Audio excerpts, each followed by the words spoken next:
राज्यात अनेक ठिकाणी आज मुसळधार पाऊस पडतोय। पावसानं रौद्र रूप धारण केल्यामुळे वाहनं पावसाच्या पाण्यात वाहून गेले आहेत। बारामती, दौंड, सातारा, अकोला, इंदापूरमध्ये पावसाचं थैमान पाहायला मिळालं। आपण हे दृश्य पाहतोय। बारामतीमध्ये एक चारचाकी वाहून गेली आहे। सातारामध्ये, दौंडमध्ये, अकोल्यामध्ये आणि इंदापूरमध्ये सुद्धा तीच परिस्थिती पाहायला मिळते। दुचाकी या ठिकाणी वाहून जातानाची दृश्य सखल भागांमध्ये पाणी साचलेलं पाहायला मिळते। बस स्थानकांमध्ये सुद्धा या ठिकाणी पाणी साचलंय, तर काही ठिकाणी झाडं उन्मळून पडलेली आहेत। पाणी साचल्यामुळे वाहतुकीवरती याचा परिणाम झालेला पाहायला मिळतोय।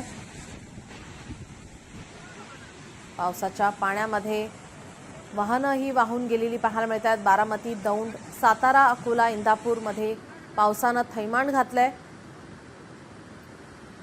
राज्यात ठिकठिकाणी पावसाचा इशारा हा देण्यात आलेला आहे आणि हवामान खात्याच्या अंदाजानुसार आता राज्यभर मुसळधार ते अतिमुसळधार पाऊस होतोय, ज्याचा परिणाम रस्ते वाहतुकीवरती, रेल्वे वाहतुकीवरती होताना पाहायला मिळतोय।